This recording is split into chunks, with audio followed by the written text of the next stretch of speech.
Salut, c'est Jean Vap. Alors aujourd'hui, on va se retrouver pour la review de la box Harrier de Early Bird.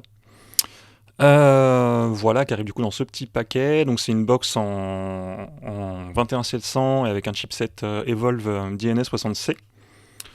Voilà, donc ça arrive dans cette petite boîte de présentation. La mienne était un petit peu endommagée dès la réception. Enfin, genre, elle a l'air un petit peu, elle a l'air d'avoir un petit peu voyagé, quoi. Mais voilà, toc, ça se glisse comme ça. On a accès du coup à cette partie à l'intérieur. Hop, donc ça comme ça.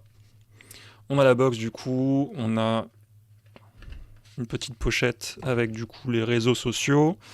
Et puis mon avis, le petit mode d'emploi du mode. Tac. Et voilà, une petite fiche avec marqué du coup la présentation du mode. Donc on va mettre ça de côté. Et on se retrouve du coup ici avec le mode. Donc je l'ai utilisé évidemment pendant une petite semaine avant de faire la review, donc s'il y a une petite marque, c'est normal. Donc voilà, tac. Alors ici, actuellement, enfin quand il sort vraiment de sa boîte, il est en configuration 18650, mais c'est un mode du coup qui peut accueillir un AQ 21700 avec un autre top cap. On a du coup un petit carton Early Bird ici avec du coup on a vu les accessoires. Hop. Donc on a ici le type top cap supplémentaire, du coup celui-là pour accueillir un 21700. On a une petite pochette avec des spares. Voilà, donc on a des vis, on a des joints en rab.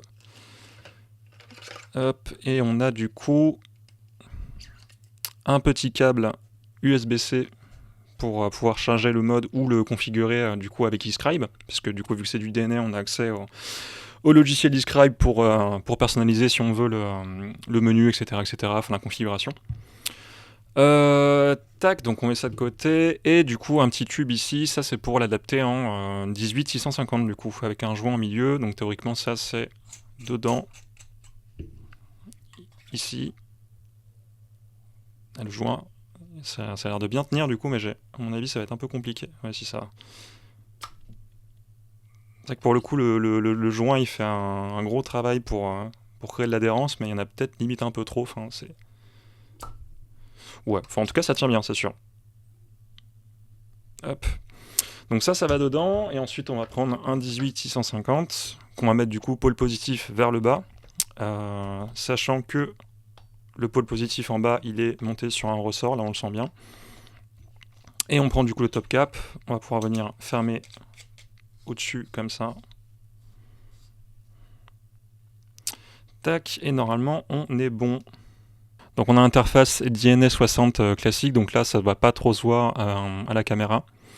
Mais du coup, on a accès, voilà, on a le réglage de puissance, on peut changer de mode, on peut aller dans les paramètres, et puis, bon, je ne vais pas vous apprendre comment un DNA 60 fonctionne ici, enfin des 60C, pas 60 classique, mais voilà, du coup, on a toutes les petites fonctionnalités du DNA qui sont présentes. Personnellement, je l'utilise en 21700, donc on va retirer le 18650 qu'on a mis avant. Alors vraiment, par contre, ça, ouais, il faut bien forcer pour le retirer, hein, ça risque pas de se barrer tout seul. On retire l'adaptateur à l'intérieur, qui risque pas de partir tout seul non plus. Et on va prendre un 21700 qu'on va mettre du coup, pareil, pôle positif vers le bas, avec l'autre top cap du coup en 21700. On referme. Alors moi j'ai de la chance sur celui-là, bon c'était pas le cas juste avant avec l'adaptateur en 18650, mais avec le 21700 il y a le logo qui s'aligne tout seul, bon presque parfaitement bien, à peu de choses près. Mais en tout cas c'est pratiquement aligné avec le reste du mode. Je pense que c'est un coup de bol, honnêtement. Je pense pas que ce soit prévu pour, mais en tout cas, tant mieux pour moi. Voilà.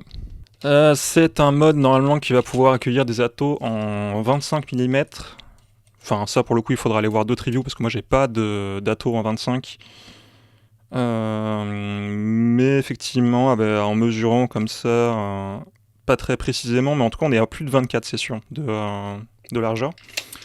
Donc normalement, je pense qu'on peut aller... Enfin, a priori, les atos en 25 passent, mais il y a un tout petit débord. Mais en tout cas, normalement, théoriquement, c'est du 24 max. Mais en tout cas, a priori, le 25 ne va pas rentrer en contact avec cette partie-là. Voilà, donc ça peut passer aussi. Personnellement, j'utilise avec un Atto en 22, qui est donc le Blaze MTL RTR. Ah, fait tomber ceci, et d'ailleurs ça je m'en sers, oui, pour évidemment mettre entre l'Atto et le mode, pour éviter de faire trop de friction et trop de marques d'usure sur le top plate.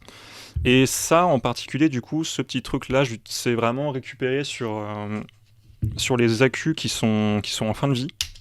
Donc je les déwrap, je retire le wrap et je récupère en fait la partie qui isole le pôle positif. Comme ça part au recyclage. Et ça, je le récupère pour me faire mes petits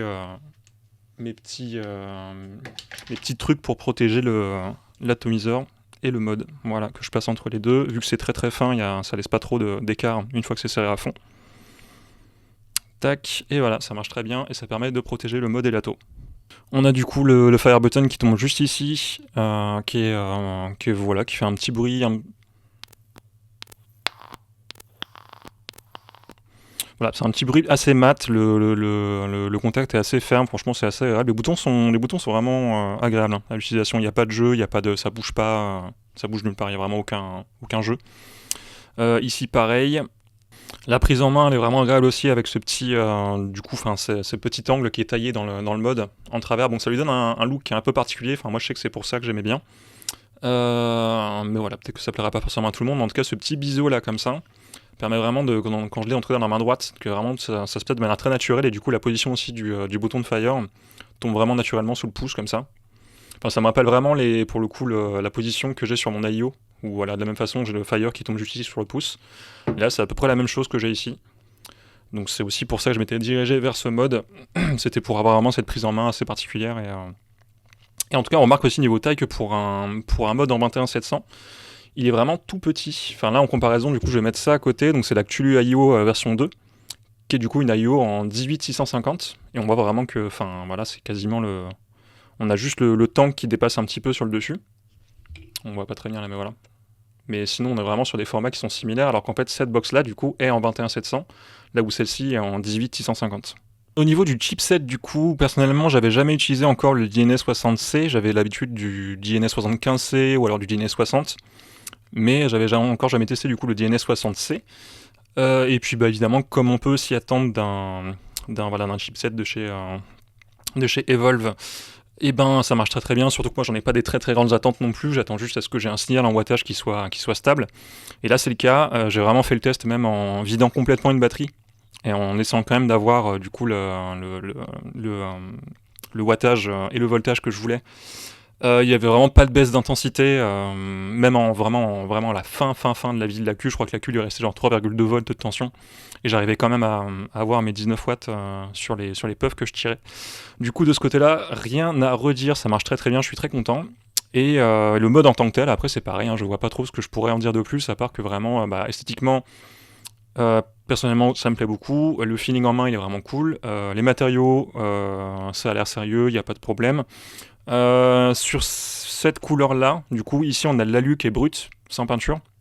Donc ça aurait tendance à prendre très facilement les marques, les petites éraflures, etc.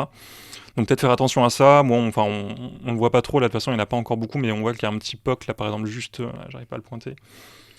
Juste là, hop, il est où ? Ouais, on n'arrive même pas à bien à le voir, mais je crois que c'est vers là. Il y a une petite marque. C'est vraiment pas grand-chose, mais bon, enfin... Si, ça prendra assez facilement les marques. Personnellement, c'est un mode qui va... Voilà, ou par exemple, là sur le côté, je crois qu'on en a un petit peu. Mais personnellement, c'est pas un mode que je vais balader non plus à droite à gauche. Je pense qu'il va un peu rester chez moi, du coup, c'est pas trop... Enfin, j'ai pas trop peur de l'abîmer, mais en tout cas, si vous voulez en faire un mode qui se balade, sachez qu'en tout cas, avec cette couleur-là, vu que c'est de l'alu sans protection, ça va se marquer assez facilement. Pour ces parties-là, du coup, qui sont peintes, je pense que c'est déjà plus costaud. Mais voilà, c'est le seul truc à prendre en compte. Sinon, en dehors de ça, il y a vraiment rien de particulier trop à raconter. Ça fonctionne bien, c'est joli, c'est un mode qui me plaît. Voilà, je crois que c'est à peu près tout ce que j'aurais à en dire.